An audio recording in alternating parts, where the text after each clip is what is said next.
To pray, there's no angels where I go. Only pieces that are broken, scattered dreams across the floor. I'm home. Alrighty, hello everybody.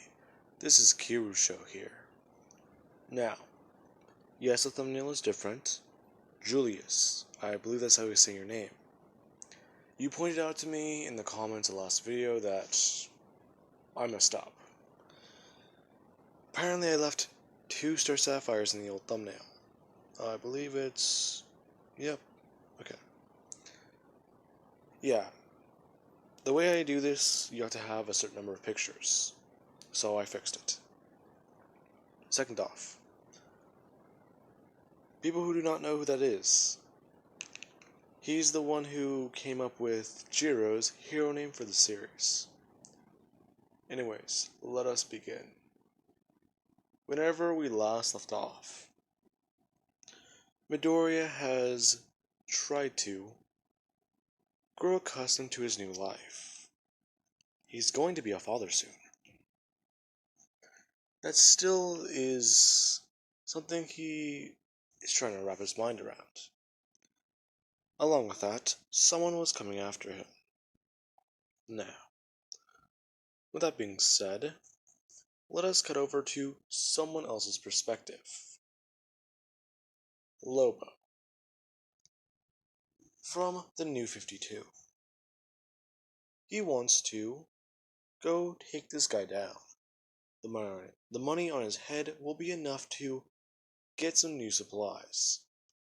Oh, possibly a new ship.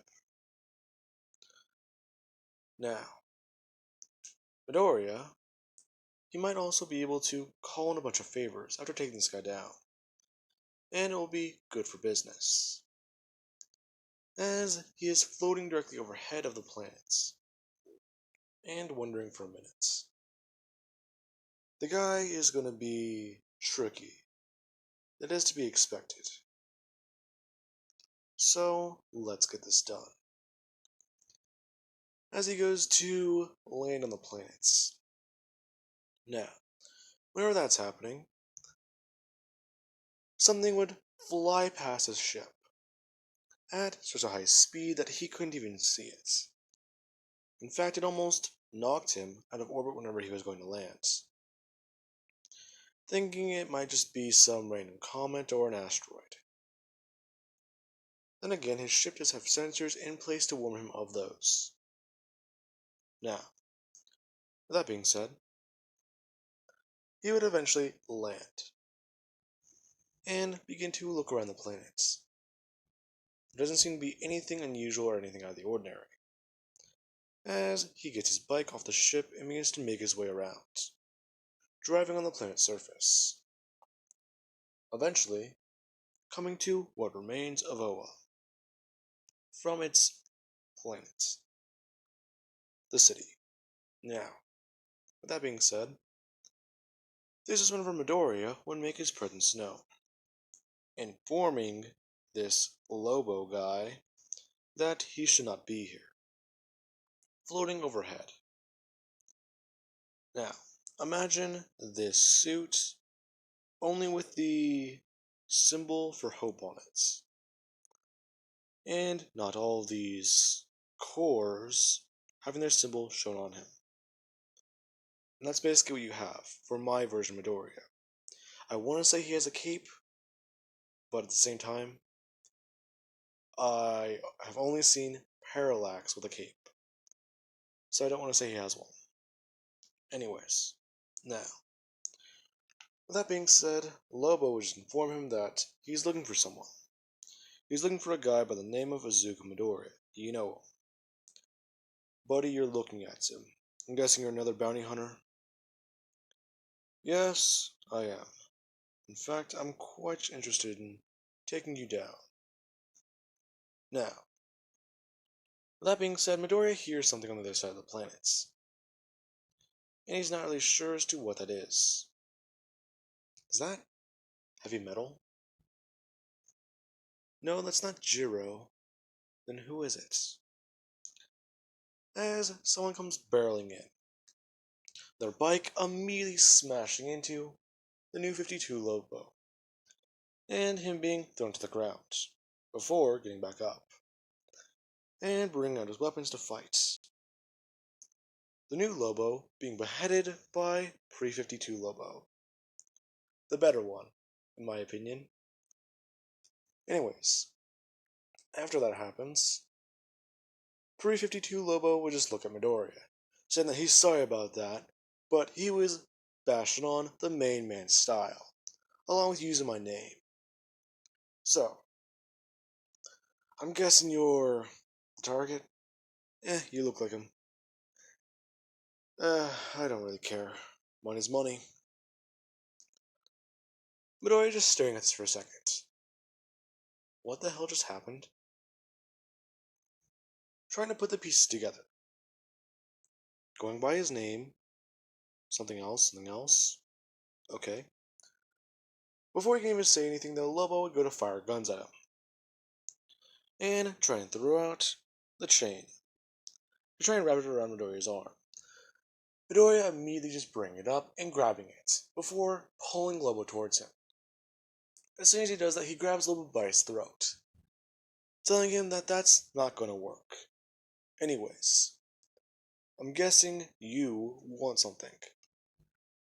Now, just leave my planet and I won't have to fight you, let alone kill you. What the frag is this? You aren't supposed to be this strong, you're just a human.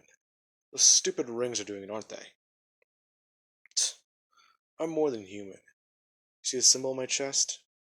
So what? That belonged to the Kryptonian. The guy cramped my style. Didn't really like talking to him. Heard he died. Oh, he did. But guess who has his power now? You gotta be kidding me. Midoriya just tossing Lobo up into the air. Before Lobo just gets sent flying, smashing into a mountain in the distance and then getting back up. Beginning to run towards Midoriya. Midoriya, seeing this, he goes to blast away with him in his heat vision. This piercing through Lobo's body. As whenever he's running forward, he would just fall and land at Midoriya's feet. Thinking that that's over, Midoriya would turn around, Lobo getting back up and putting him into a chokehold. That surprising Midoriya, realizing that this guy might not be able to die. Midoriya going to grab away at him, grabbing at the back of his neck and pulling, before slamming his body over him and beginning to just punch into him. That being, whenever Lobo does actually just get back up, kicking and punching at Midoriya, along with trying to fight a bit dirty, throwing things in his face along with flashbangs and other types of stuff, along with getting his bike to create a loud sound, basically causing Midoriya's ears to start bleeding. Now, Lobo is comparable to Superman. That's at least the pre-52 one. The new one, I don't know shit about. Anyways. Now, as the two are fighting, this is whenever someone would come in, after hearing a lot of the commotion, and actually seeing a mountain in the distance basically being thrown and torn apart. Bakugo. He has his rings back. He was considered to be powerless since he lost his hope, but in the amount of time he's gained it back, using hope and willpower, along with, surprise surprise, his rage and his greed. Bakugo has been trying to learn from the Red Lanterns as much as he can. Midoriya was able to jailbreak a Red Lantern ring. Now, with that being said, along with that, he is just watching Midoriya throwing Lobo around and trying to drag him through the dirt, along with blast away at him and fight at him. Bakugo just watching this battle as he tries to come back in, as he does grab onto Lobo and immediately try picking him up and punch away at him. Bakugo might as well just be punching into a metal wall, since this guy seems pretty strong. That being whenever Midoriya tells Bakugo just to stay out of this. This is his fight. This guy is after him. And to just leave it alone. Turning back to Lobo and blasting his heat vision. Before running in. Midoriya ran so fast, he's able to immediately just catch up to Lobo. And almost surpass his heat vision. Blasting Lobo away in one of his arms as he goes to smash him, his fist directly into him, punching straight through his chest. And pulling his arm backwards. Lobo moving backwards as he begins to spill blood out of his mouth. Cursing Midoriya out. Telling him that that was not very cool. And that he just ruined his favorite shirt. Now, he would come back in, charging and grabbing at Midoriya. Being able to actually manhandle him. Smashing him into the ground, beginning to punch away at him, punching him in the face. Midoriya bringing his leg up and smashing Lobo in the back of the head. As soon as Lobo falls forward, Midoriya throws out his elbow, smashing him in his jaw and then grabbing him by the side of his face, smashing him to the ground and then being able to get on top of Lobo, being able to just punch him in the face over and over and over again, along with actually trying something that he kinda doesn't know would work. He grabs Lobo and digs his fingers into his eye sockets, before blasting away at his face with his heat vision, expecting that frying his brain might just kill him, and then he can just go back to what he was going to do. Now, that wouldn't really work, because as soon as Lobo got back up, he would throw his chain outwards, being able to actually hit Midoriya, wrapping around his right arm and actually having the chain, or well, the metal hook, stab into his arm. Lobo yanking him backwards and pulling him forwards, punching him directly in the face. The two just beginning to fight over and over and over again, gaining the upper hand on each other along with trying to take each other down. Lobo, however, does respect Midoriya a bit. The guy is putting up a way better fight than Superman ever could. However, Midoriya's tactics might be the only thing keeping him on level, let alone being able to fight with Lobo on a fair playing field. Lobo will cheat and will try and overpower you, along with fight to dirty. Midoriya, however, he has the strength of Superman and the knowledge of Batman, along with the power of the emotional spectrum on his side. Along with doing one thing, he turns to Bakugo and now, Midoriya would just turn to Bakugo, telling him to go get him his sword, as Lobo smashed him directly in the face, breaking his mask, and bringing his other hand up and tearing it off, seeing Midoriya's face and his eyes. Midoriya is staring back up at him and punching him directly upwards, hitting him in the face, deciding that he needs to do it, putting his hand into his pocket and bringing up his ring, sliding on the Red Lantern ring, and then feeling himself get stronger. As he looks at Lobo, his eyes course with rage, hope, and willpower.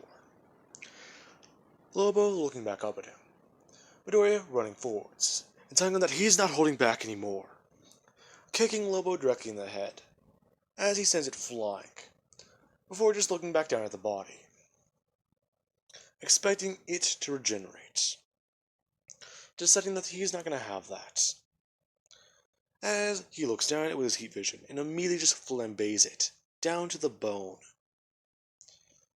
Yeah, that's all gone. However, Lobo is regenerating, and he's gotten back up. Now, Midoriya is looking around and trying to find that skull.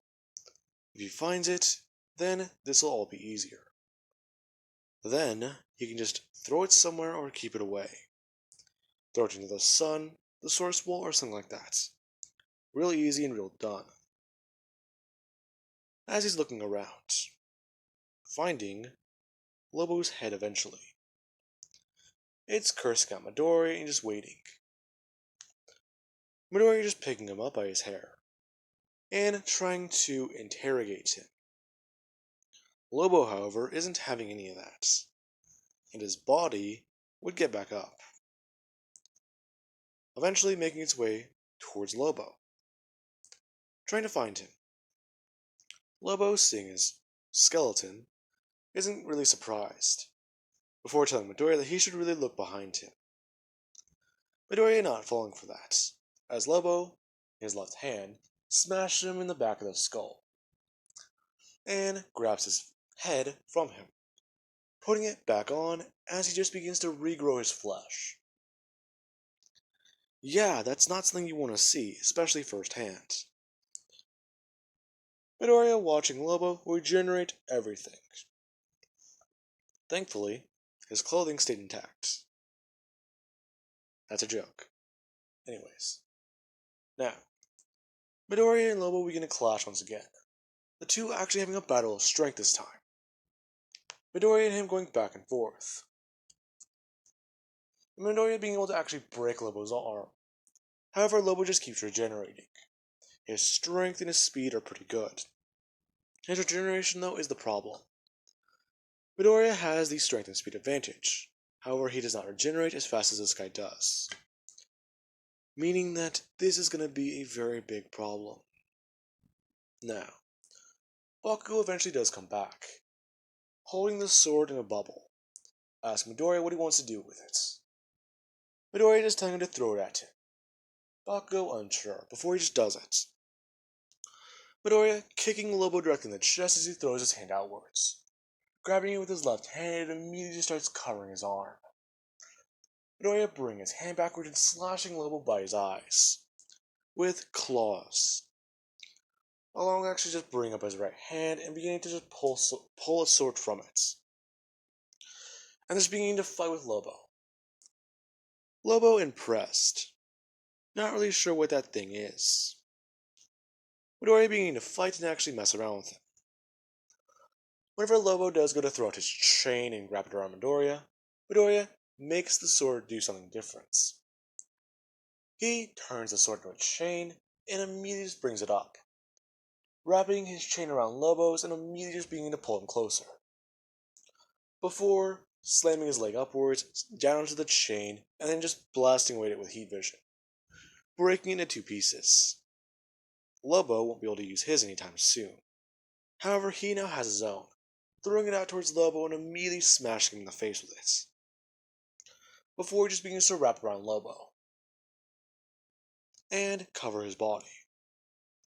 He's not too sure what this is, as Midoriya is basically just holding it out as if it were a symbiote. Now, Midoriya would just close his hand, as the suit Lobo is currently covered in begins to just throw spikes throughout his body. Lobo screaming out in pain as this happens.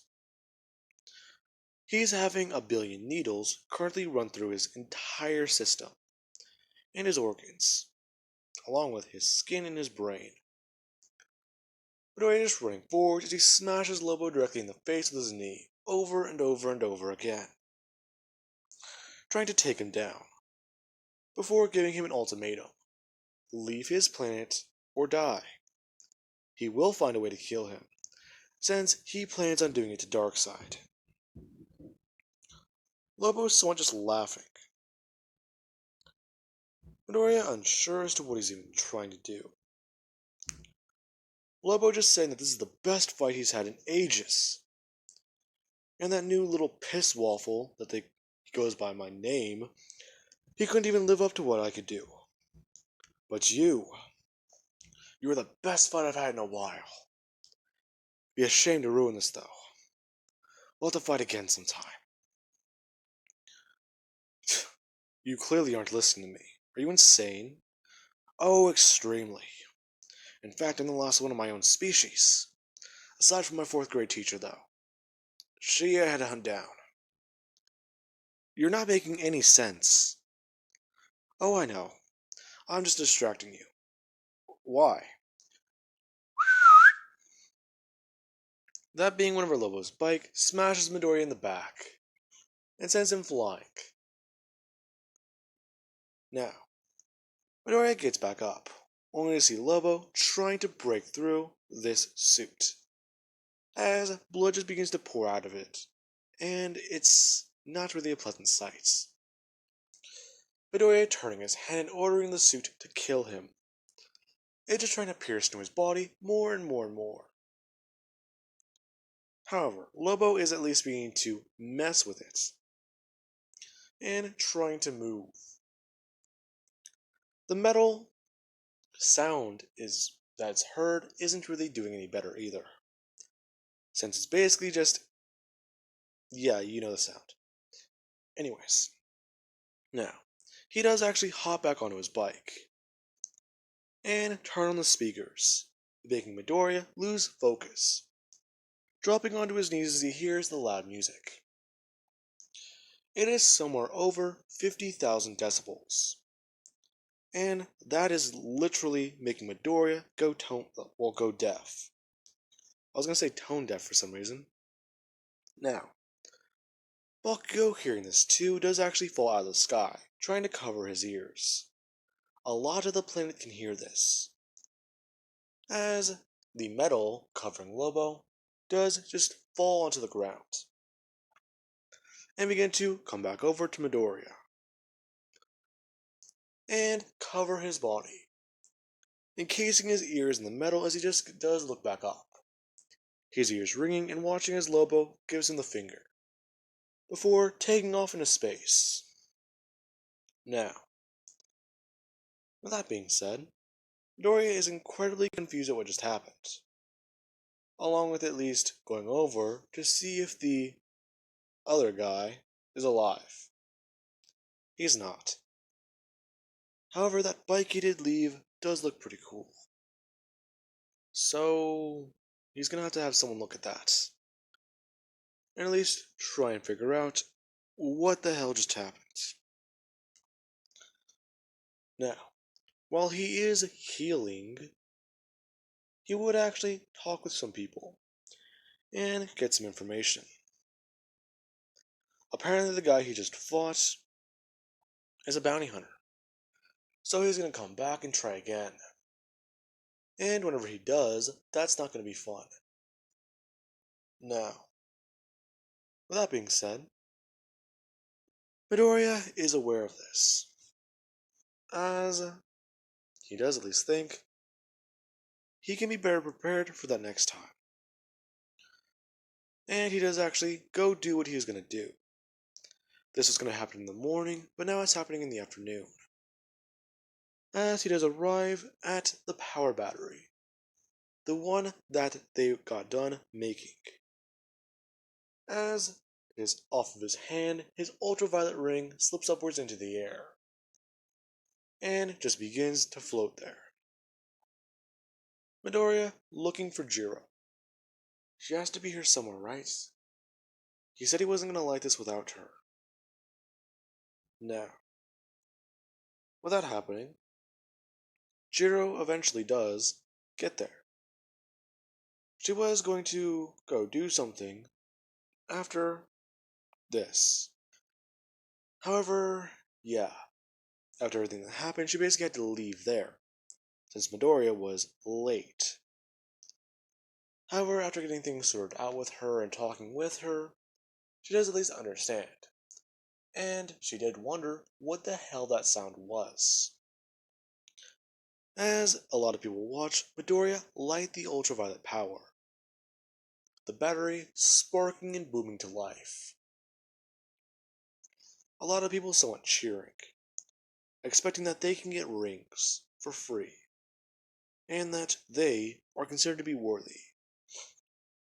However, Midoriya does give a speech, telling all of them that this is a monumentous occasion. Not only has their species survived extinction, but we are also home to 2 power batteries now.